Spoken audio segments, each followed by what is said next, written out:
Bonjour tout le monde, mon nom est Robert Gauthier et puis bienvenue au réseau qui s'appelle Lumière sur la prophétie biblique.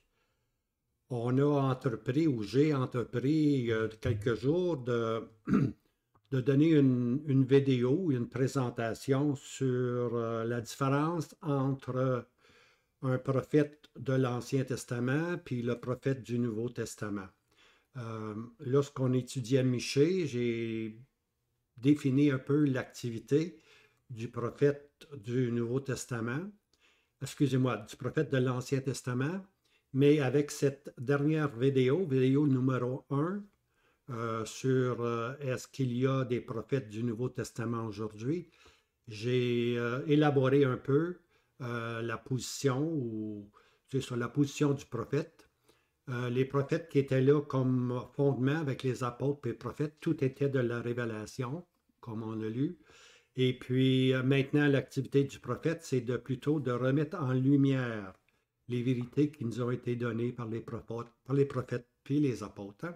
En d'autres mots, c'est remettre en lumière l'inspiration de la parole de Dieu. C'est le caractère du prophète aujourd'hui. Il peut être individu, comme individu, il peut travailler, mais aussi dans la collectivité, dans l'assemblée, il peut travailler aussi. Maintenant, on m'a posé la question, est-ce qu'une femme peut être prophète? Et puis, je vais répondre à cette question-là. Et puis, c'était une bonne question. Merci beaucoup de me l'avoir posée. On va regarder ce qu'enseigne la parole de Dieu, essayer d'expliquer certaines choses des fois. Si on n'a pas la parole, on parle en vain. OK? Alors, je vais vous citer beaucoup de versets pour donner ce qu'est le prophète contemporain.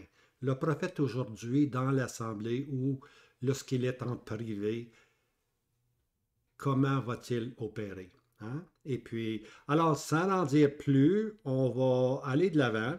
Hein? On va aller de l'avant. Et puis, suite à cette vidéo-là, je vais attendre quelques jours pour que vous puissiez visionner 1 et 2. Puis après ça, j'en ai une série que j'ai faite sur l'OAMI. On m'a posé une question. On m'a posé 5 questions sur l'OAMI.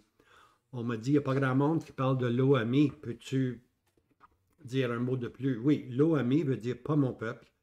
Et puis, c'est la façon qu'il faut étudier, je pense, la parole de Dieu avec les écrits des prophètes de l'Ancien Testament puis des prophètes du Nouveau Testament, qui les deux disent naturellement la même chose. Hein? Mais c'est à nous de reconnaître ces vérités-là. Alors, je vais répondre à 5 des questions. Je vais les faire comme une journée, une après l'autre. Ça va être un peu une mitraillette, si tu veux. 1, 2, 3, 4, 5. Après ça, je m'empresse pour retourner à mon petit prophète Michée. Hein? On a vu dans Michée 1 et 2, on a vu la condition du peuple, on a vu avec les leaders du peuple, on a vu aussi avec les prophètes. Maintenant, on va rentrer, je pense qu'on est rendu au chapitre 3, on va rentrer maintenant dans la prophétie même du prophète Michée. Mais entre-temps, je présente le prophète du Nouveau Testament. OK, on y va. Soyez à l'écoute. Allons-y. Je vais changer premièrement. Voilà, maintenant, vous me voyez dans mon petit médaillon. Hein? C'est mon petit coin, ça. C'est mon petit coin, ça. OK. Alors, dans 1 Thessaloniciens 5, verset 20, il est écrit « Ne méprisez pas les prophéties. » OK? Maintenant, comme j'ai mentionné dans la vidéo numéro 1 Thessaloniciens, c'est dans le Nouveau Testament. Ils étaient nouvellement convertis. Et puis, ce sont les prophéties du Nouveau Testament qu'il est question. Il n'est pas question de la parole prophétique, mais il est question des écrits des prophètes. Hein? Je vais répéter un peu ceci. Ça va revenir ici. Je vais prendre une prise là, tantôt avec les voies ferrées, puis je vais expliquer assez rapidement. Alors, ne méprisez pas ne pas mépriser les prophéties, c'est-à-dire ne pas mépriser les prophètes du Nouveau Testament. OK? Le prophète contemporain. OK, voici maintenant. Je vais citer quelques versets. 1 Corinthiens 14. Poursuivez l'amour. OK? 1 Corinthiens 14, tout le chapitre est important, mais ça, c'est le verset initial. Poursuivez l'amour et désirez avec ardeur les dons spirituels, mais surtout de prophétiser. OK? Alors, c'est sûr on doit désirer avec ardeur les dons spirituels. Quand on parle des dons spirituels, Paul appelle ça les dons de grâce. Hein? Paul dit un don de grâce m'a été donné, puis dans l'Épître aux Romains, il dit qu'il aimerait ça les visiter afin de leur faire part de son don de grâce. Okay? Alors, les dons, c'est ce qu'on appelle le ministère chrétien. Okay? Le ministère chrétien, c'est l'activité des dons au milieu de nous. Okay? Alors, le don par excellence, cherchez surtout à prophétiser. Désirez avec ardeur, mais surtout de prophétiser. Parce que celui qui prophétise, celui qui agit comme un prophète dans le Nouveau Testament, il met en lumière les pensées que les apôtres puis les prophètes nous ont données, mais qui, quelquefois, comme on le sait, on perd de vue. Hein? Alors, j'ai dit dans l'autre vidéo que l'enlèvement n'était pas une nouvelle révélation. Elle était là dès les jours, dès la première lettre que Paul a écrite aux Thessaloniciens, au chapitre 4, il annonce l'enlèvement hein, comme étant, je vous dis ceci par la parole du Seigneur, comme une révélation. Okay? Mais avec le temps, avec le système papal qui s'est installé, puis avec les pères de l'Église qui nous ont un peu embrouillés, pour ainsi dire, puis le système papal qui est embarqué, on avait perdu de vue pour à peu près 1800 années hein, le retour du Seigneur Jésus. Seulement dans les années 1850 que Dieu, par son esprit, par ces hommes-là qui étaient pieux, a remis en lumière ces vérités chrétiennes. C'est tellement beau, tellement beau, tellement beau d'avoir la pensée de Dieu, puis d'être dans la présence de Dieu. Hein? Alors, on continue.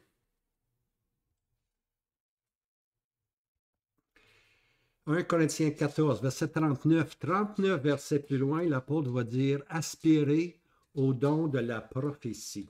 Okay? » Il faut aspirer au don de la prophétie. 1 Corinthiens 14, 39.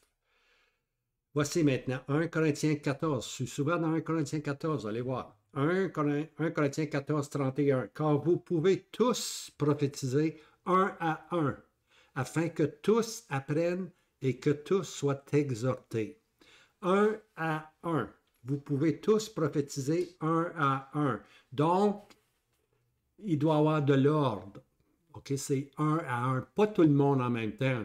Un à un. Hein? Puis il faut que vous soyez dirigés par l'onction qui est l'Esprit Saint. Hein?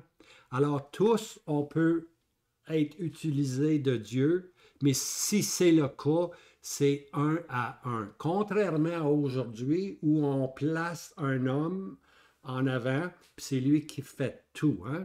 Du baptême à l'enterrement, pour ainsi dire.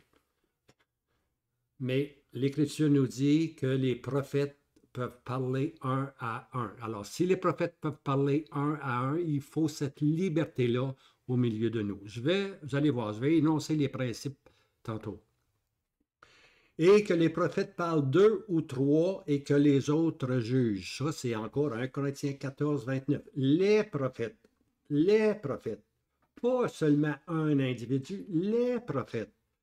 Deux ou trois. Alors là, on est limité maintenant sur, ça n'en prend pas 18 prophètes, là. Ça n'en prend pas 18 qui révèlent la pensée de Dieu pour l'Assemblée. Ça n'en prend deux ou trois. Hein? Alors, mais il faut la liberté pour ces deux ou trois-là. Les autres juges, c'est qui les autres? Ben, c'est l'Assemblée. On est responsable comme Assemblée de juger ce qui est dit. Est-ce que c'est selon la parole de Dieu? Est-ce que c'est dirigé par l'Esprit de Dieu? C'est important, là. C'est une responsabilité collective que les autres jugent. Hein? Les autres jugent. OK. Maintenant, Acte 21, 9. Ça, c'est la question qui m'a été posée. Est-ce qu'une sœur peut prophétiser?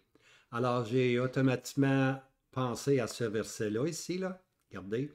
Or, c'est-à-dire Philippe l'évangéliste, hein, Acte 21, 9, avait 4 filles vierges qui prophétisaient, qui étaient prophétesses, pour ainsi dire. dans le Nouveau Testament, là. OK?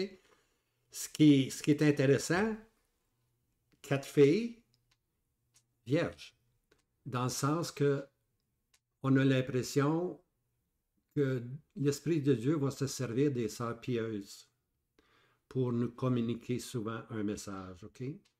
Maintenant, ça, c'est le premier point. Le deuxième point, la parole de Dieu, on ne peut pas contredire la parole de Dieu. Hein? L'apôtre nous enseigne clairement que dans l'assemblée, la femme doit être silencieuse.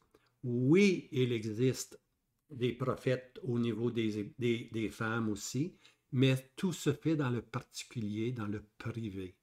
On ne peut pas combattre le principe annoncé par l'apôtre Paul que les femmes soient silencieuses dans l'assemblée. On va y revenir là-dessus. Mais simplement pour démontrer que oui, dans des cas particuliers du 1 à 1, il y a toujours possibilité pour une sœur de donner la pensée de Dieu. Toujours, toujours. Mais pas dans l'assemblée. Okay? Alors, tous les autres passages que j'ai cités, 1 Corinthiens 14, c'était quand vous vous réunissez en assemblée. Tandis qu'ici, je cite un cas particulier. Hein?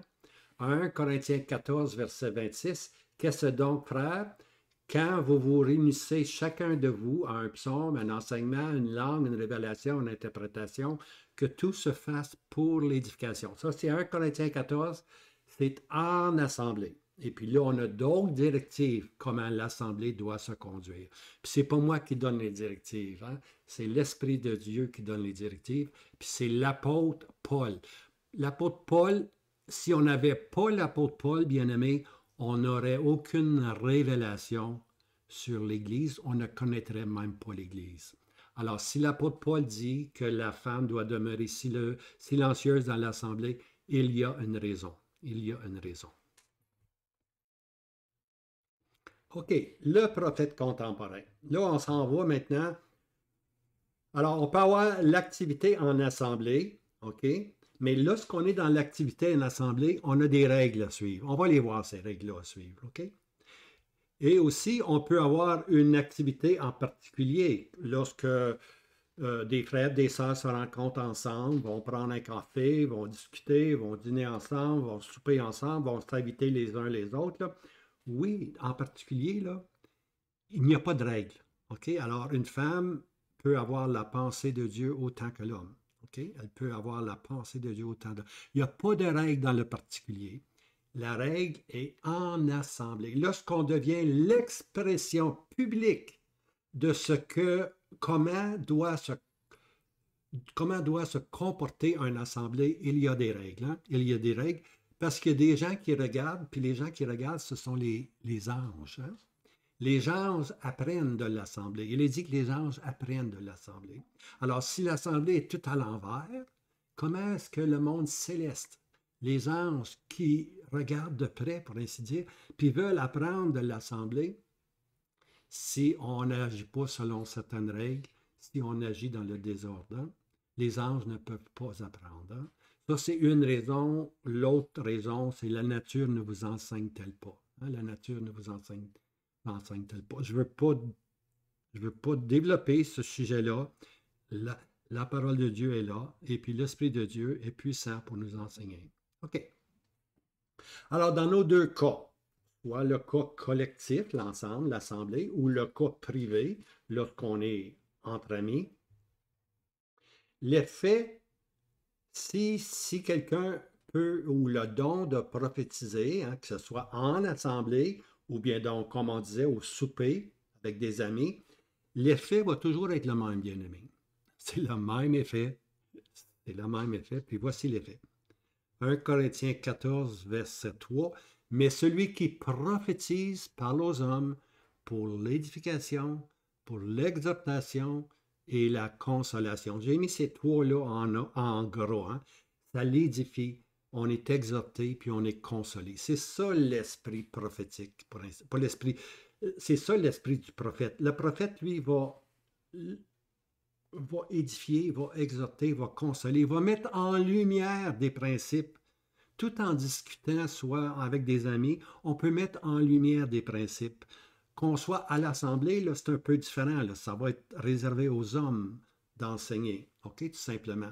Mais entre amis, que ce soit en Assemblée ou entre amis, l'éducation, l'exhortation, puis la consolation va arriver si quelqu'un parle selon la pensée de Dieu ou si quelqu'un est dirigé à penser comme l'Esprit de Dieu veut qu'on pense. Hein? OK. Poursuivez l'amour et désirez avec ardeur des dons spirituels, mais surtout de prophétiser. 14.1, voici maintenant ce que je dis. Poursuivez l'amour. La poursuite de l'amour, l'amour, c'est tout. OK? C'est tout. L'amour veut le bien des individus. Alors, poursuivons l'amour. Ceci nous emmène quoi? Nous emmène à désirer. L'amour nous emmène à désirer avec ardeur des dons des plus excellents. Puis le don le plus excellent, c'est celui de prophétiser, d'être le porte-parole de Dieu, pour ainsi dire, d'être un oracle de Dieu, de donner les pensées qu'on retrouve dans la parole de Dieu, puis d'avoir la capacité d'être un oracle, hein, de dire ce que la parole de Dieu enseigne, de mettre en lumière quelquefois des principes, de mettre en lumière des pensées, des révélations qu'on a perdues ou qu'on peut avoir perdues. Hein? Il n'y a pas juste la question de l'enlèvement qu'on avait perdu, on a perdu aussi, bien aimé, la façon de se réunir. On a perdu, je pense, la façon de se réunir. Je vais y revenir là-dessus. OK, voici. Ça, ce sont mes deux voies ferrées que je me sers continuellement. Deux voies qui ne se croisent pas. S'ils se croisent, là, c'est un mélange. Un malaxeur, comme je dis, un malaxeur fait de la boue. Croiser deux tracts, vous allez avoir des accidents doctrinaux. Absolument. Alors, soyons enseignés par la parole de Dieu. L'Ancien Testament, une voie ferrée. L'autre voie ferrée, le Nouveau Testament. OK, on continue. Bon, on a vu quelques jours passés que dans l'Ancien Testament, on a la parole prophétique. Hein? 2 Pierre 1, 19, qui nous éclaire dans un lieu obscur. La parole prophétique, c'est les prophètes de l'Ancien Testament, naturellement, qui parlaient de Christ et du royaume à venir. Christ et l'établissement du royaume. Alors, lorsqu'on étudie l'Ancien Testament, on découvre ces vérités-là. On ne trouve rien de l'Église dans l'Ancien Testament. On peut faire des applications, mais ce ne sont que des applications. Okay? L'Église n'est pas dans l'Ancien Testament. Paul a été donné de révéler le mystère qui était caché dès les temps éternels. Donc, on va trouver l'Église où? On va trouver l'Église dans le Nouveau Testament. Puis comment est-ce qu'on va connaître c'est quoi la pensée de Dieu sur l'Église? Ce sont maintenant les écrits prophétiques. Romains 16, verset 6. Alors, la parole prophétique, l'Ancien Testament, le royaume, l'établissement du royaume, le millénium, etc. Les écrits prophétiques, ce sont des révélations sur l'Église, sur l'Assemblée. Si on n'avait pas les prophètes puis les apôtres de l'Ancien Testament, du Nouveau Testament, on n'aurait aucune vérité sur l'Église. Hein? Aucune. Alors, voici maintenant la voie ferrée. L'Ancien Testament nous emmène au royaume. Okay? Et puis, le Nouveau Testament, lui, nous parle de l'Assemblée. Okay? Alors, aujourd'hui, on est dans cette traque-là, ou le prophète contemporain. Okay? C'est quoi son fonctionnement du prophète contemporain? On va regarder à ceci. Maintenant, le problème de calquer. Vous connaissez ça, hein? Calquer. Calquer, c'est copier. C'est qu'on met une image ou un dessin en dessous, puis on met un genre de transparent, une feuille de papier très transparent, puis on peut calquer. C'est un oiseau, on va calquer l'oiseau. Okay? On calque. On appelle ça calquer. on a probablement tout fait ça lorsqu'on était jeune, calquer des images hein, qu'on aimait. Alors, le problème des croyants aujourd'hui, c'est de calquer, mais de calquer les mauvaises choses. OK? Je vais y aller. Au lieu de calquer le fondement des apôtres et prophètes, ça c'est la terminologie pour ça, c'est le vrai christianisme, les apôtres et les prophètes. Hein? Là, on a vraiment c'est quoi l'assemblée, c'est quoi le christianisme. Alors, au lieu de calquer les apôtres puis les prophètes qui sont le fondement, Christ étant la maîtresse pierre de fond, hein, l'Épître aux Éphésiens nous dit que le fondement a été posé par les apôtres, l'autorité apostolique, puis les prophètes qui nous ont donné la révélation, qui nous ont révélé les pensées de Dieu. Hein? Ça, c'est le fondement. Alors, au lieu de calquer sur ce fondement-là, malheureusement, les chrétiens de nos jours ont appris à calquer de la chrétienté. Maintenant, quand je parle de la chrétienté, tout le monde se dit chrétien aujourd'hui. Tous ceux qui sont baptisés, je ne devrais pas dire tout le monde, tous ceux qui sont baptisés pour Christ font partie de la chrétienté. OK? Et puis, que ce soit, je pourrais vous en nommer là, par dizaines des groupes ou des sociétés religieuses là, qui sont dans la chrétienté, mais qui malheureusement souvent ont très peu de vérité, très peu de vérité. OK? Alors, on a aujourd'hui les sociétés religieuses ont copié, ont calqué sur ce qu'ils voient dans le monde. OK? Ils ont calqué sur ce que j'appelle, moi, la chrétienté. Hein? Paul, 1 Timothée, Paul dit à Timothée, « Je t'écris ces choses, Timothée, afin que tu saches comment te conduire dans la maison de Dieu, qui est la colonne, hein? Qui est la colonne et le soutien de la vérité. » Oh, ça c'est beau, hein? Première épître. Deuxième épître, je t'écris, cher Timothée, afin que tu saches qu'il y a maintenant une grande maison. C'est plus la maison. 1 Timothée 1, c'est la maison, mais dans 2 Timothée, c'est la grande maison. Il y a des vases à honneur, il y a des vases à déshonneur. Malheureusement, on a calqué la grande maison au lieu de calquer la maison de 1 Timothée. On a calqué celle de 2 Timothée. Okay? Alors, l'Assemblée, elle est calquée. Elle est calquée comme étant une business aujourd'hui, comme étant une corporation. On veut régler l'Assemblée comme on règle une business. Okay? Ça, c'est regarder puis penser comme le monde pense. On est dans un monde, l'Assemblée, c'est un monde spirituel. C'est un monde spirituel. On doit être enseigné par l'Esprit de Dieu et non pas par l'esprit du monde. Aujourd'hui, on crée des sociétés religieuses basées sur ce que le monde voit, ce que le monde pense, ce qui a réussi dans le monde. Bien, dans l'Assemblée, ça ne peut pas réussir, bien-aimé.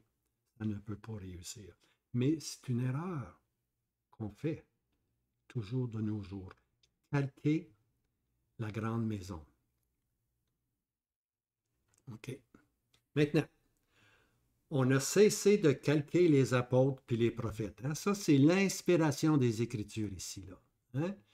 Tout ça ici, là, c'est les apôtres puis les prophètes. Le Nouveau Testament qui est ici. Alors ça, c'est les apôtres et les prophètes du Nouveau Testament. Si on veut connaître l'Assemblée, on a les apôtres qui vont nous donner l'autorité apostolique. Ils vont dire telle affaire, puis les prophètes vont nous révéler la pensée de Dieu jusqu'au moment où ces deux-là, apôtres et prophètes, nous ont donné le canon des Écritures. Ce que j'appelle le canon des Écritures, ce sont les Écritures qui sont reconnues comme étant l'inspiration de Dieu. Hein? Je sais que dans les années 400-500, il y a eu les pères de l'Église qui se sont mis ensemble, puis ils ont choisi, eux, qui étaient les bons écrits, puis qui étaient les mauvais écrits. Et puis plus tard, le système papal a introduit 6 autres livres hein, qui n'appartiennent même pas au canon du Nouveau Testament. Alors, il ne faut pas se fier à l'homme. Il faut pas se fier au père de l'Église, faut pas se fier au système papal, à aucun système, pour ainsi dire, pour nous dire c'est quoi la vérité. La vérité se trouve dans l'inspiration, dans le canon des Écritures. Puis c'est dans le canon des Écritures, les apôtres et les prophètes, qu'on va voir le fonctionnement de l'Église. OK? Alors, c'est très important, très important. Regardez ici. 2 Timothée 2. C'est Paul, 2 Timothée 2. Alors, les choses que tu as entendues de moi, de Paul, devant plusieurs témoins, Paul, il l'enseignait des rassemblements partout, comme elle est, ce que tu as entendu de moi, Paul, un apôtre, comme elle est, à des hommes fidèles, qui soient capables d'instruire aussi les autres. Des hommes fidèles qui soient capables d'instruire aussi les autres. Ça, bien aimé, on appelle ça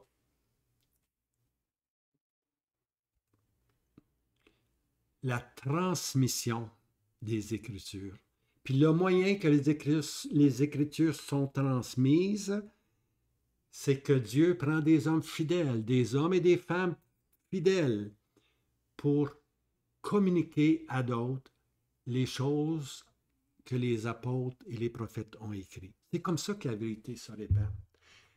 Comme elle est à des hommes fidèles, comme elle est, Paul, Timothée est exhorté à trouver des hommes puis des sœurs fidèles, puis leur communiquer les vérités. Puis Paul dit, tu sais de qui tu les as entendus. Hein? En autre mot, c'était de l'apôtre Paul lui-même. Okay? Alors, c'est ça, c'est comme ça que la vérité va se transférer. Puis c'est ça, c'est exactement ce genre de vérité que j'essaie de vous transférer aujourd'hui. Je sais que mes écouteurs me suivent attentivement, duquel je suis reconnaissant, mais je veux aussi voir la croissance en eux, qu'ils s'attachent à la parole de Dieu, qu'ils deviennent des hommes fidèles, capables aussi d'instruire les autres. Hein? Alors, exclusivement, écoutez bien, exclusivement, les apôtres ou les délégués apostoliques avaient le pouvoir de nommer les anciens ou de paître le troupeau de Dieu. Okay? Les délégués apostoliques. Quand je parle d'un délégué apostolique, Timothée est un délégué apostolique, Tite est un délégué apostolique. Ils ont reçu de l'apôtre les enseignements, puis eux, les deux, devaient sortir maintenant et puis nommer les anciens. Okay? Alors, c'est pour ça que je dis seuls les apôtres puis seuls les délégués apostoliques pouvaient nommer les anciens. Okay? Après qu'ils étaient parmi le troupeau assez longtemps, ils pouvaient dire, toi, tu es un ancien, toi, tu es un ancien, toi, tu es un ancien, bonjour, je m'en vais. Pour ainsi dire. Non, mais c'était vraiment comme ça. Là. Ils étaient dirigés, ils reconnaissaient au milieu du troupeau ceux qui avaient cette capacité de paître le troupeau de Dieu. Hein? On appelle ça des anciens, paître le troupeau de Dieu, ceux qui prennent soin du troupeau de Dieu. Okay? Maintenant, Acte 14, verset 23, c'est Paul maintenant, et ceux qui sont avec lui, les apôtres, et leur ayant choisi des anciens dans chaque assemblée, ils prièrent avec jeûne et les recommandèrent au Seigneur en qui ils avaient cru. Alors, c'était pas... Tantôt, je disais comme ça, mais non, c'était avec prière, avec jeûne, puis on reconnaissait au milieu d'un nouveau rassemblement, on reconnaissait des éléments qui allaient devenir des anciens, et puis l'autorité apostolique pouvait nommer l'ancien, ou le délégué apostolique pouvait nommer l'ancien, mais présentement, on n'a ni un ni l'autre aujourd'hui. Donc, on ne peut pas nommer les anciens, mais on peut reconnaître les anciens par leur vie, par leur doctrine. Okay? Maintenant, je vais vous donner une série de versets. Acte 20, verset 28. Paul est sur le point de quitter. Hein? Bientôt, vous ne verrez plus ma face. Hein? Puis là, les anciens sont réunis à Éphèse et puis ils pleurent parce qu'ils ne verront plus la face du cher, de leur apôtre chéri Paul. Prenez garde à vous-même. Premièrement, prenez garde à vous-même et à tout le troupeau au milieu duquel l'Esprit Saint vous a établi. Qu'est-ce qu'il a établi comme ancien? l'Esprit Saint vous a établi surveillant, ok, ou ancien, pour paître l'assemblée de Dieu, laquelle il a acquise par le sang de son propre Fils. Hein? C'est toute une tâche, mais c'est l'Esprit de Dieu qui avait choisi dans les premières années du christianisme. C'est l'Esprit de Dieu qui avait choisi ces anciens-là. Il y en avait plusieurs. Il n'y en avait pas juste un ancien. Il y en avait plusieurs. D'ailleurs, la plupart du temps, lorsqu'on parle d'un rassemblement, c'est toujours les anciens au pluriel. Okay? Toujours au pluriel. Duquel l'Esprit Saint vous a établi. C'est l'Esprit qui établissait c'est l'Esprit Saint qui établissait les surveillants. Hein? Maintenant, pour les délégués apostoliques tels que Paul et Timothée, Tite, je vais citer Tite. Je t'ai laissé à Crète dans ce but, que tu mettes en bon ordre les choses qui restent à régler. Et que dans chaque ville, alors quand tu vas te promener, Tite, dans chaque ville, tu établisses, c'est toi ça, Tite ou Timothée, tu établisses des anciens suivant comme moi je t'ai ordonné. Paul avait donné les critères. Okay? Paul avait donné les critères, puis avait démontré à ses délégués apostoliques comment reconnaître et comment choisir et comment établir un ancien. Okay? Malheureusement, aujourd'hui, on n'a plus les apôtres, puis Tite et Timothée ne nous ont pas donné la formule spéciale, pour ainsi dire. Donc, on doit s'en remettre à Dieu, puis c'est Dieu qui choisit lui-même les anciens, c'est Dieu qui nomme les anciens. Jamais, jamais il a été dit que l'Église avait cette autorité-là de nommer les anciens, hein? Ou, oui, d'établir des anciens. Elle doit les reconnaître si le don est là. Il est toujours question de qualification morale et puis de leurs travaux. Ici, je parle de la qualification des anciens, ceux qui doivent paître le troupeau, toujours au pluriel, ceux qui doivent paître le troupeau. Alors, c'est leur qualification morale, leur vie et leurs travaux, okay? Leur dévotion, leur consécration. 1 Thessaloniciens 5,12. Or, nous vous prions, frères, de connaître ceux qui travaillent parmi vous. Oh, ça c'est une bonne traduction, hein? C'est la traduction d'Arby. De connaître ceux qui travaillent parmi vous et qui sont à la tête parmi vous dans le Seigneur. Hein? Alors, de connaître. Alors, si on avait la capacité de nommer les anciens, bien, les anciens auraient leur étiquette dans le front ancien, pour ainsi dire. Hein? Si on les nomme, on les connaît. On n'a pas besoin de les reconnaître, on les a nommés, on les connaît. Mais ce n'est pas ça que l'apôtre dit, ce n'est pas ça que l'Esprit dit ici. Nous vous prions, frères, de connaître ceux qui travaillent parmi vous. Donc, c'est à vous de discerner qu'un frère puis un autre frère ont des dons de pasteurs, ont des dons d'anciens, capables d'exhorter, capables d'aider le troupeau à aller de l'avant. Hein? Alors, 1 Thessaloniciens, nous vous prions, frères, de connaître ceux qui travaillent parmi vous. Hein? Comme je disais, ils n'ont pas l'étiquette pasteur ici. Là. Autrement, pourquoi demander de le discerner, de connaître? Hein? Ça serait trop évident. 1 Thessaloniciens 5, verset 13.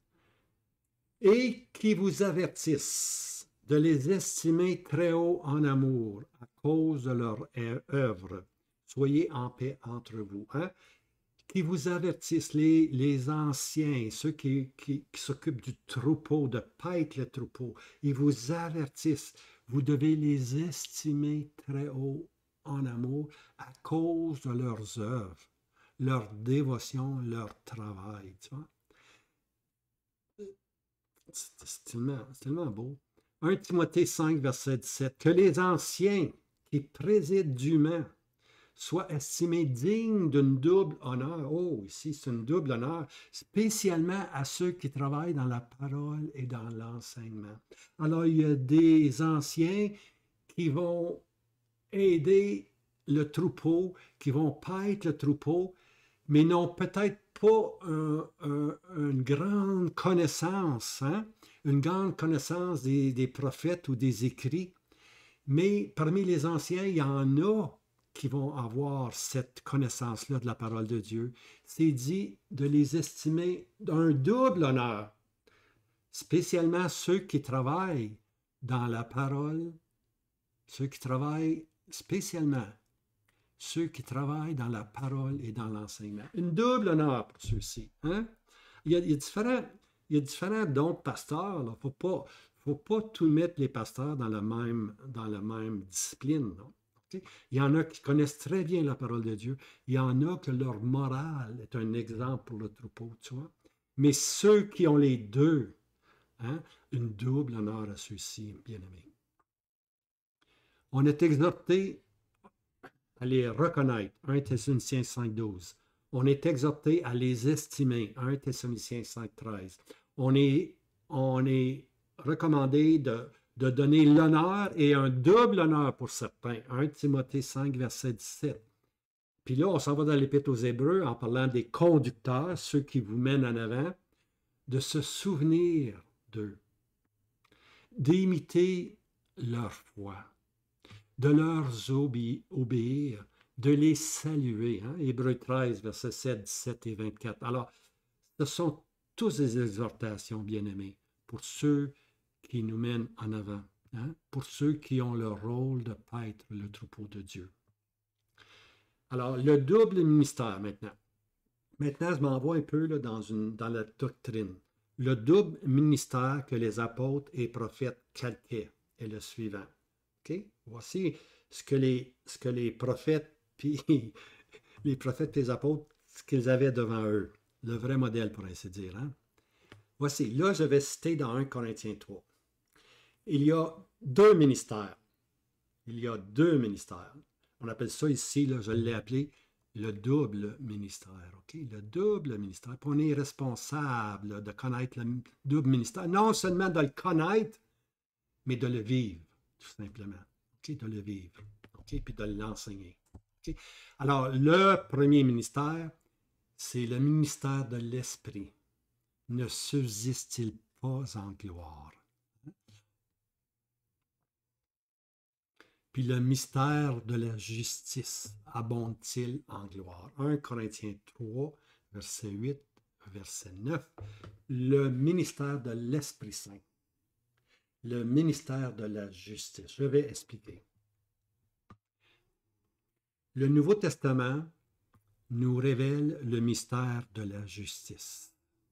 Hein? Un homme est maintenant assis dans la gloire. Hein? Si vous lisez l'Épître aux Romains, vous allez, un bon Romain peut aller partout, n'oubliez pas ça, hein? Partout dans la connaissance du service chrétien. Okay? Un bon Romain peut aller partout. Je vais vous lire un verset.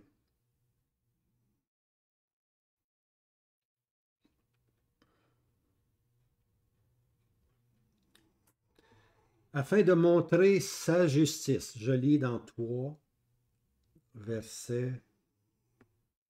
Afin de montrer sa justice. Attendez un instant. 3, 26. OK? Afin de montrer, dis-je, sa justice, le mystère de la justice, sa justice. Dans le temps présent,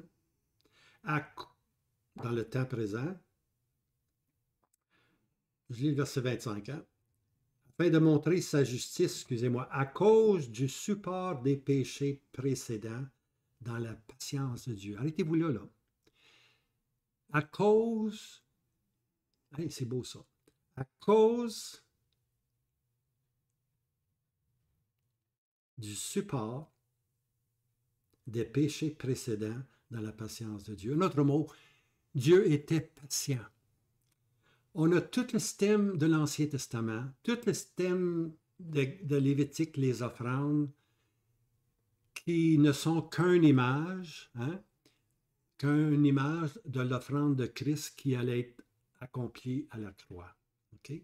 Alors si Dieu pardonnait dans l'Ancien Testament le peuple, c'était à cause du support de Dieu. Dieu était patient, bien-aimé.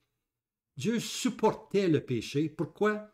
Parce qu'il avait devant lui le jour où finalement l'offrande des offrandes, l'offrande qui rend parfait à perpétuité, l'offrande qui a glorifié Dieu à un tel point que Dieu maintenant est juste de justifier celui qui est de la foi en Jésus.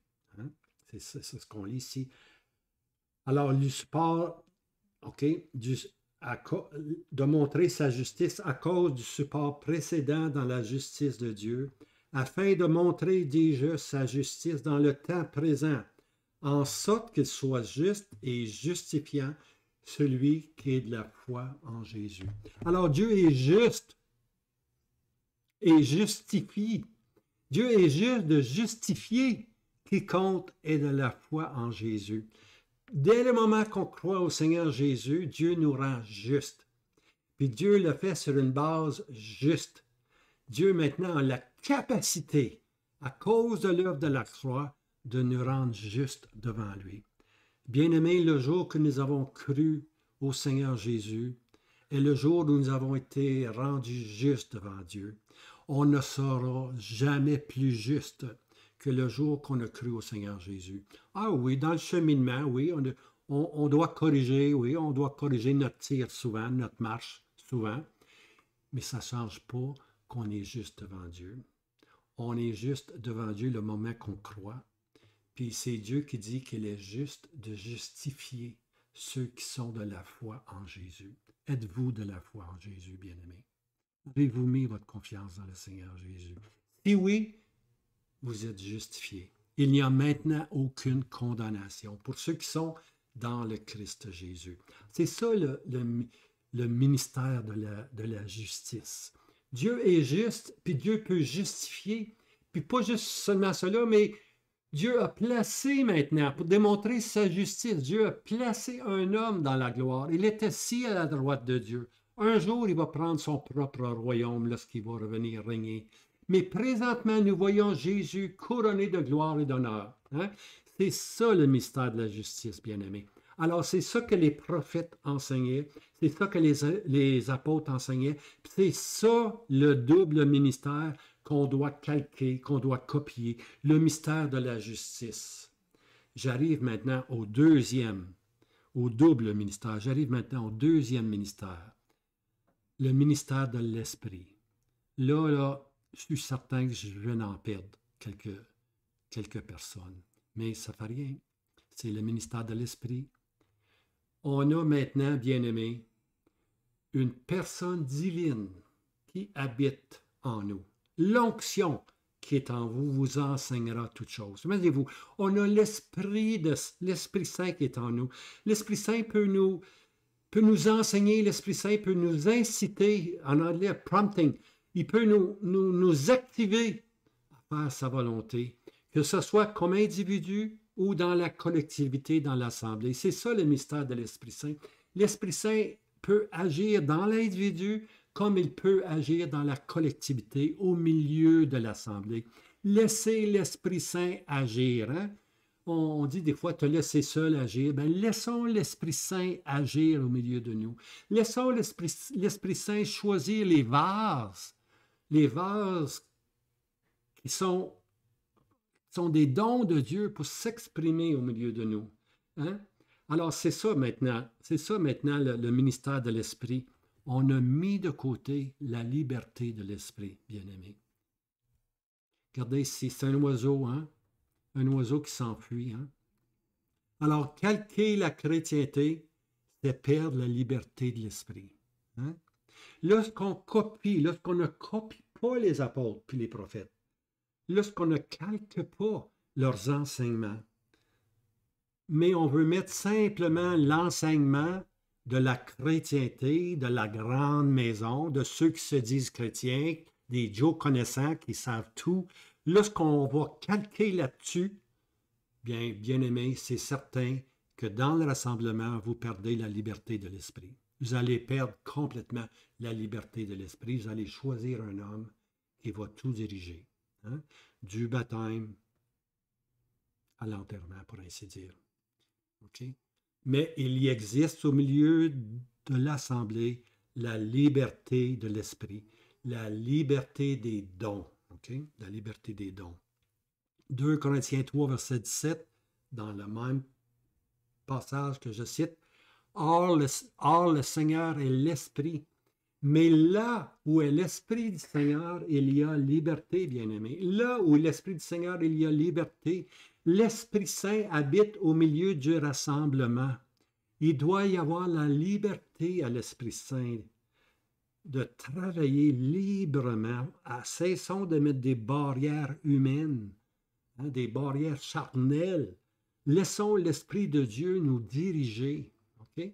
Puis là où l'Esprit de Dieu va diriger, là, il va y avoir la liberté d'expression, la liberté des dons, bien-aimés. Ce sont les dons qui nous édifient. Hein?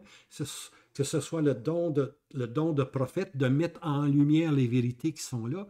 Il faut la liberté de l'esprit. Si on croit à la liberté d'esprit, on doit aussi accepter au milieu de nous la liberté des dons. Laissons les dons s'épanouir. Oui, il va y avoir des oiseaux qui manquent d'ailes des fois, mais laissons les dons s'épanouir, bien-aimés. Laissons les dons s'épanouir. Vous allez reconnaître les dons par l'édification qui va se produire. Et puis, les frères sont enseignés dans le désert. Okay? Dans le désert. Puis vous allez voir des frères qui sont enseignés dans le désert qui vont avoir la pensée de Christ. Hein? L'apôtre dit, nous avons la pensée de Christ, c'est-à-dire la faculté de penser comme Christ. On a l'Esprit de Dieu en nous, on a la capacité de penser comme Christ, puis on a la capacité d'agir à des moments opportuns, de présenter des messages tout à fait à propos. C'est comme ça que le rassemblement doit fonctionner. Maintenant, les principes qui authentifient l'activité de l'Assemblée du Nouveau Testament sont 5. OK, on va regarder maintenant les principes qui doivent régulariser l'Assemblée de Dieu. 1. Christ est le chef. Christ est la tête. Alors ça, c'est le premier principe, bien-aimé. La tête contrôle mon corps. Christ est la tête, et puis Christ, son corps, c'est l'Assemblée. C'est l'Église du Dieu vivant. Puis comme chef, Christ est la tête directive du corps. Il peut contrôler son assemblée. Okay? Christ est le chef. Pas question de mettre un autre chef. Christ est le chef.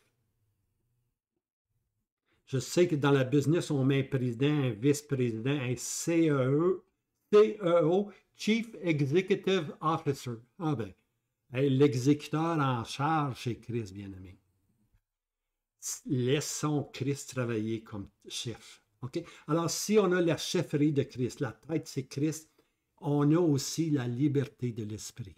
Hein? Ça, c'est l'autre principe. L'esprit, là où est l'esprit de Christ, il y a la liberté. Il y a la liberté de l'esprit de choisir qui il veut, quand il veut, puis quoi qu'il veut comme passage. Okay? L'esprit de Dieu, c'est le chemin de la bénédiction, mais laissons-le agir.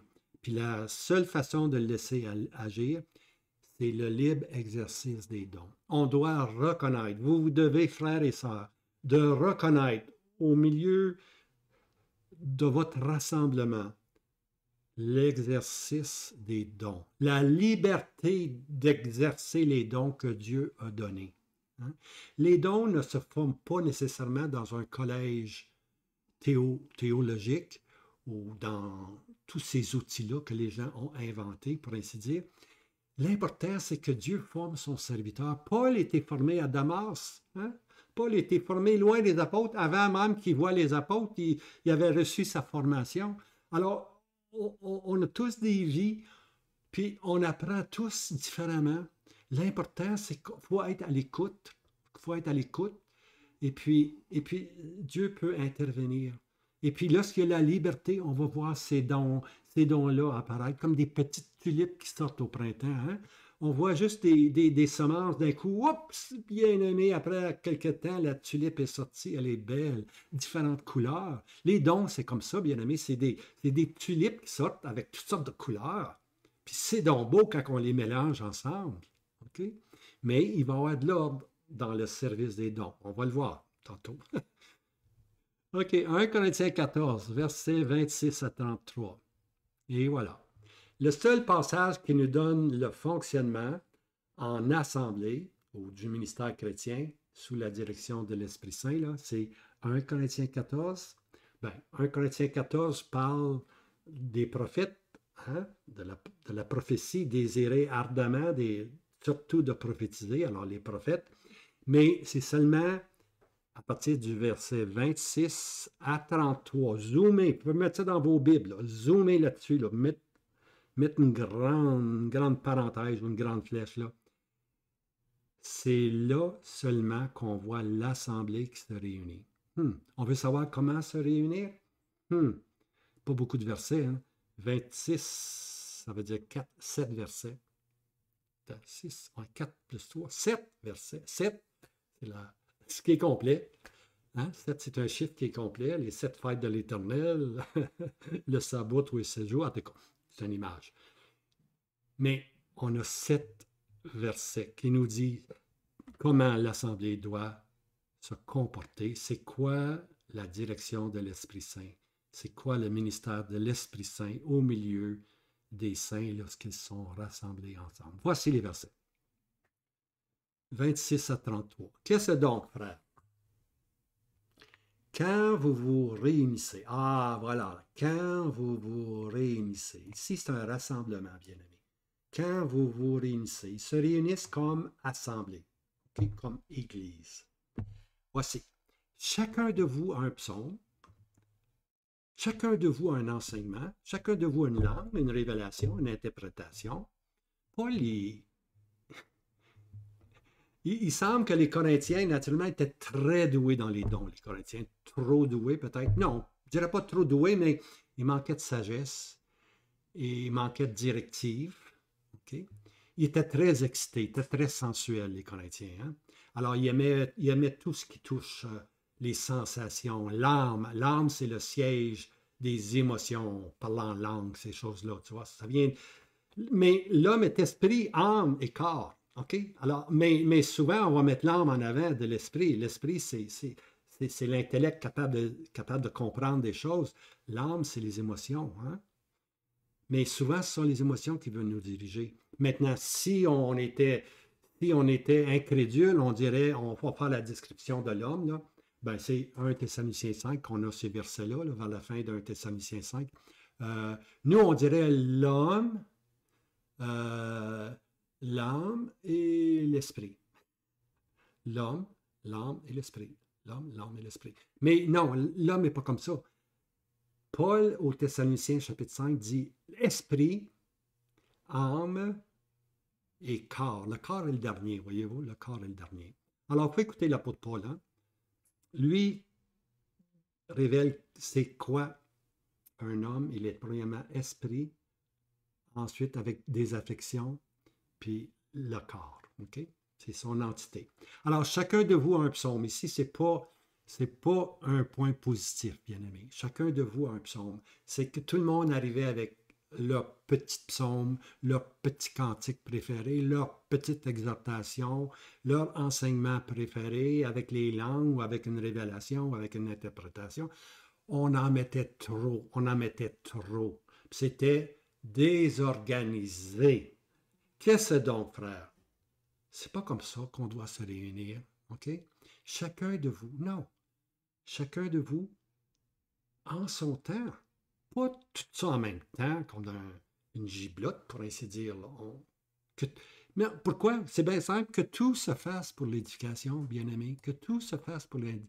Ça, c'est le principe, là, par excellence, qui doit diriger n'importe quel rassemblement, que tout se fasse pour l'édification. Si ça l'édifie, ben arrêtez pas. Si ça l'édifie, encouragez.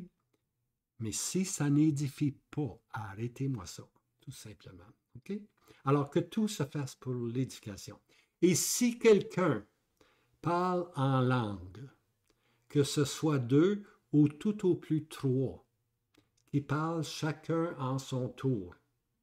OK?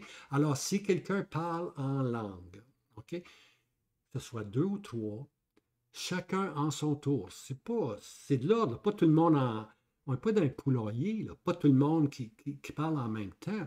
Chacun en son tour. Voyez-vous, il y a de l'ordre, il y a de l'édification, mais si quelqu'un et que quelqu'un interprète, ça veut dire que quelqu'un doit être capable de dire ce qui est dit. Hein? Parce que s'il n'y a pas d'interprète, là, zap, qu'il se taise dans l'assemblée, qu'il se taise dans l'assemblée. Hein? Et qu'il parle soi-même à Dieu, de soi-même à Dieu. Parler en langue, c'est parler soi-même à Dieu, mais dans le contexte collectif, ça n'a pas vraiment sa place parce que personne ne peut interpréter. Là, c'est comme si un Allemand vient dans un rassemblement français puis il commence à parler en allemand. Si personne ne comprend, qu'est-ce que tu penses qu'il nous dit? Il peut aussi bien nous blasphémer que nous bénir. On ne le sait pas. Alors, s'il n'y a pas d'interprète, ben, zap, on se ferme. C'est ça que c'est. Qu'il se taise dans l'assemblée. OK? Et que les prophètes, ici maintenant, et que les prophètes parlent, ici, voyez, les prophètes au pluriel, que les prophètes parlent 2 ou 3. Ah, là, il y a une limite ici. On parle de la liberté des dons, la liberté des prophètes du Nouveau Testament d'exprimer la pensée de Dieu, de nous emmener dans la présence de Dieu par leur message. Alors, les prophètes, ils parlent 2 ou 3, tu vois. Il y a un maximum de données. Ça ne veut pas dire qu'il peut en avoir un seul. Oui, il peut en avoir un seul qui peut parler, mais il peut aussi en avoir 2 ou 3 qui ont le don d'ajouter puis de donner d'autres informations, pour ainsi dire. Que les prophètes parlent 2 ou 3, c'est un max. C'est plutôt un max. Le premier prophète, s'il parle longtemps, le deuxième, il parle un peu moins longtemps. Puis le troisième, lui, il doit faire une synthèse de ça, là, parce que les gens, le temps avance, puis les gens ont une limite d'écoute, simplement. Okay? Que les prophètes parlent 2 ou 3, que les autres jugent. Les autres, c'est vous, c'est l'Assemblée. L'Assemblée est responsable. Okay? Les autres, l'Assemblée est responsable de juger.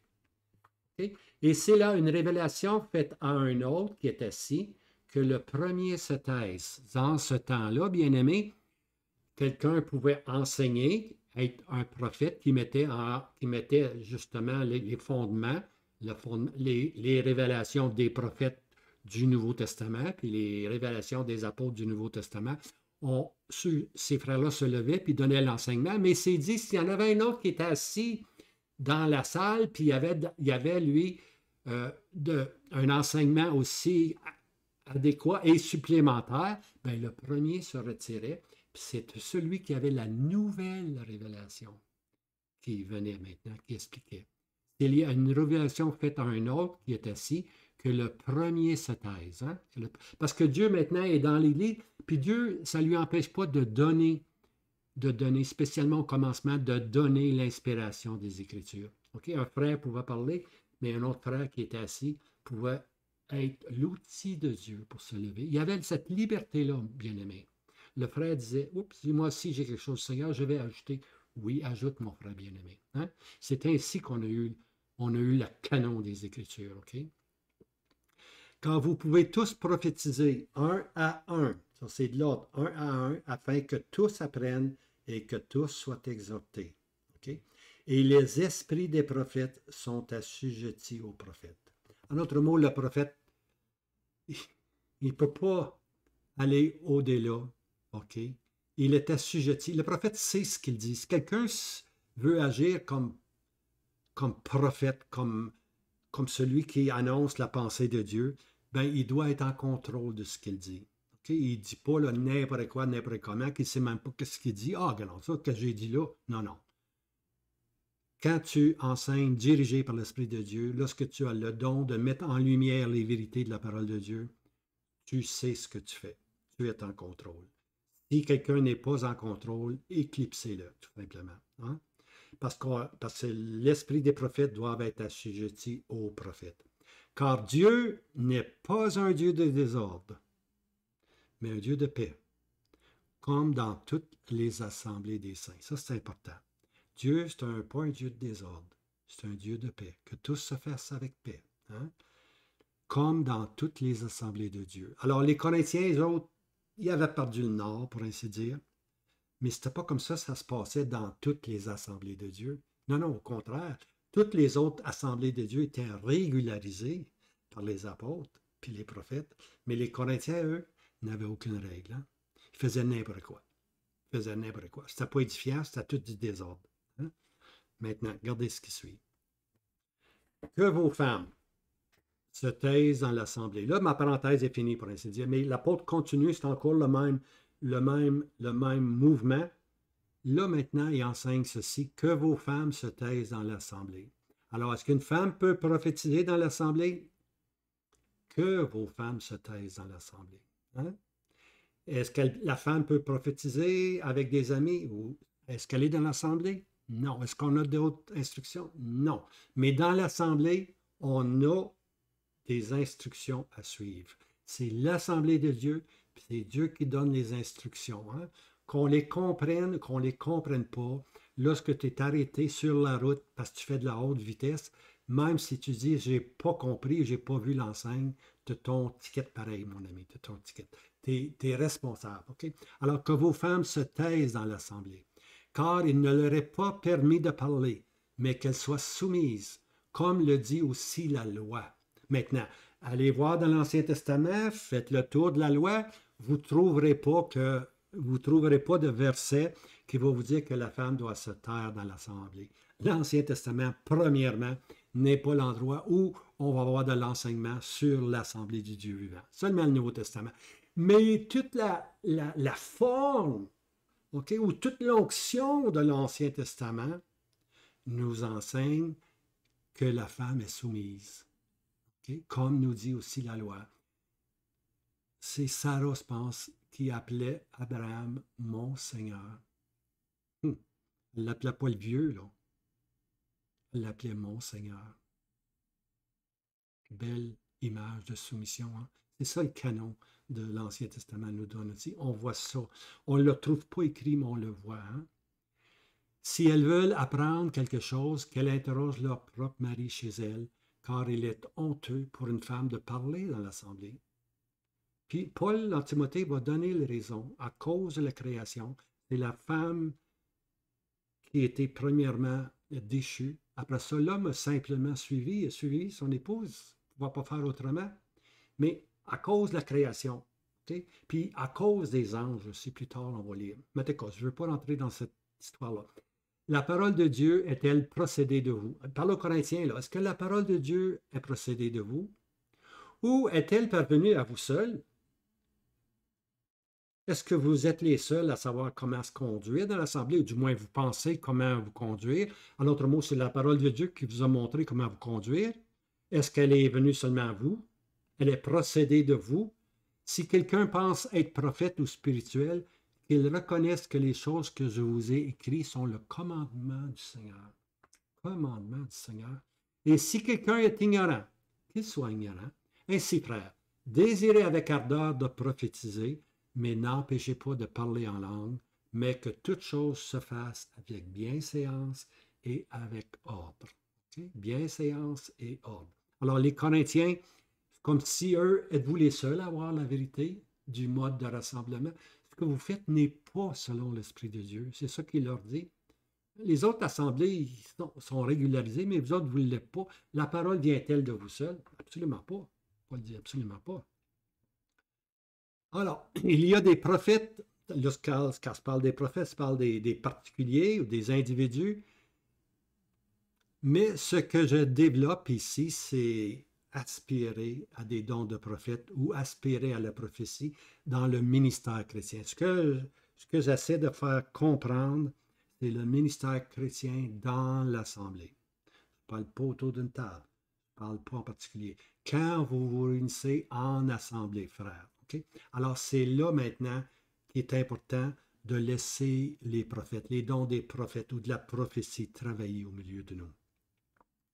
Avoir ce don de grâce, c'est-à-dire cette habilité divine, de mettre en surface, de mettre en lumière les vérités chrétiennes, tout en plaçant nos âmes, notre conscience dans la présence de Dieu. Que ce soit l'individu, lorsqu'on parle à un individu du 1 à 1, du 2 à 2, si on peut avoir cette habileté-là de communiquer la pensée de Dieu.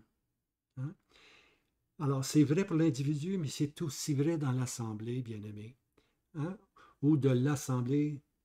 Alors, lorsqu'on est réunis ensemble, on a besoin de ces dons-là soient activés. On a besoin d'avoir Christ comme chef. On a besoin d'avoir l'Esprit Saint qui nous dirige. On a besoin d'avoir la liberté des dons. Parce que Christ a donné des dons.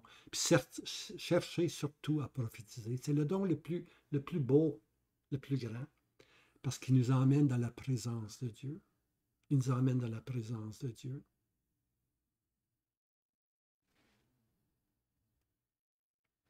Voici, bien-aimés, il faut goûter.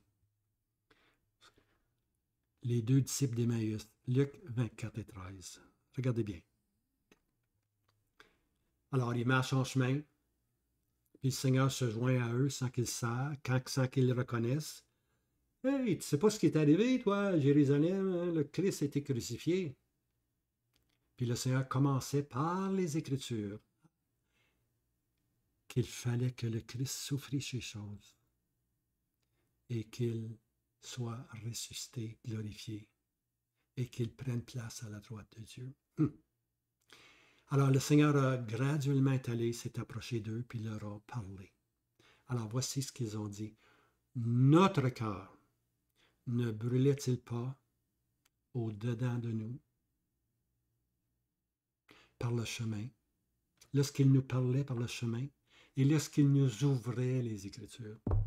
Le don du prophète bien-aimé, parler au cœur, parler à la conscience, ouvrir les Écritures, nous emmener dans la présence de Dieu, faire que nos cœurs brûlent.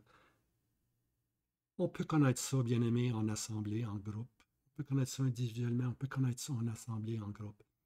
Notre cœur ne brûle-t-il pas lorsqu'on a un message directement de Dieu? Ce n'est pas une révélation nouvelle. Non, le canon d'Écriture est complet, l'inspiration est là. Mais le don va aller piger dans l'inspiration divine, puis il va emmener un passage qui va nous éclairer, qui va nous enseigner, qui va nous stipuler, qui va nous exhorter, qui va nous consoler, puis que notre cœur va brûler pour lui. Voici ce que nous devons rechercher, bien-aimés. Maintenant, les directives pour goûter individuellement ou en assemblée n'ont pas changé. On peut goûter ces choses-là, bien-aimés. Par contre, la chrétienté en calquant non plus sur les apôtres, mais sur le monde chrétien. Sur le monde chrétien. On calque sur le monde chrétien. Et puis, qu'est-ce que ça s'est fait? Calquer sur le monde, c'est quoi? C'est mettre du sable dans une fontaine. Une fontaine, c'est fait pour jaillir. Une fontaine jaillissant en eau, le Seigneur Jésus parle. Le puits est profond, puis la fontaine, elle peut produire. Mais il ne faut pas bloquer les veines. Il ne faut pas bloquer les veines. Il ne faut pas empêcher les conduits de bien fonctionner. C'est comme avoir une hausse, un boyau, puis tu plies le boyau en deux. Bien, il n'y a plus d'eau qui sort de là, il y a quelques gouttes, mais laisse le boyau ouvrir, puis voilà maintenant l'eau qui va sortir à pleine capacité. Bien aimé, on a plié le boyau. On l'a squeezé, comme on dit. On l'a arrêté. On a arrêté le flot de l'Esprit de Dieu au milieu de nous. On a fait ça. Oui, on a fait ça. Pourquoi? Parce qu'au lieu de suivre les apôtres et les prophètes, on a calqué le monde chrétien. Le prompting, ça c'est un mot anglais, to prompt, ou le mot français, c'est l'incitation de l'esprit. Quand l'esprit est après toi, là, mon cœur bouille d'une bonne parole, comme on dit, tu es prompté, tu es incité par l'esprit. Malheureusement, il est souvent étouffé par notre charte organisationnelle, oh boy, du bon fonctionnement de l'Assemblée. Okay? On a des règles à suivre, on a des chartes à suivre. Et là, on a mis au milieu de nous là, des gens qu'on a nommés, puis qui quelquefois ne devraient même pas être là, tu vois.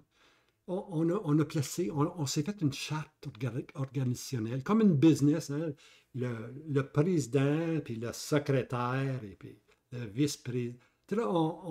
Puis là, en plus de ça, il y a les élections quand tu as une corporation, tu as des membres, alors là, tout marche par. Tout marche par. Ah, je veux voter, moi, je veux voter. Hey, l'Assemblée de Dieu, c'est pas une place pour voter. L'Assemblée de Dieu, c'est une place où c'est l'onction qui agit. Puis c'est l'onction qui choisit les outils qu'elle veut. Puis c'est l'onction qui nous enseigne, tout simplement. Hein? Il peut y avoir 10 personnes qui vont choisir, disons choisir, ils vont voter. Ils vont voter pour qui va les diriger. Les dons appartiennent à Christ. Christ a donné les dons à l'Assemblée. Laissons les dons s'épanouir. Reconnaissons ceux qui sont à la tête parmi nous. Hein? Et puis vous allez voir que le puits va commencer à se dégager, puis il va y avoir de la bénédiction au milieu de vous. Il va y avoir beaucoup de bénédictions au milieu de vous, telles que peut-être vous n'en avez jamais connues. Hein? Mais il ne faut pas avoir peur. Il faut laisser l'Esprit de Dieu travailler. Il faut laisser la liberté des dons. Et puis je termine avec ceci. N'éteignez pas l'esprit. 1 Thessaloniciens 5, verset 19. Paul dit de ne pas éteindre l'esprit. Éteindre l'esprit, c'est mon boyau qu'on a pincé. Là. L'Esprit de Dieu ne peut pas agir. Hein? L'Esprit de Dieu veut nous mener en avant, pour ainsi dire. Elle veut nous inciter, nous prompter, nous inciter à donner un message, nous inciter à témoigner à quelqu'un si tu veux même. Okay? L'Esprit de Dieu nous incite, mais on éteint l'Esprit de Dieu. Lorsqu'on est réunis à l'Assemblée, souvent on éteint l'Esprit de Dieu. L'Esprit de Dieu nous donne un passage, un verset, un cantique.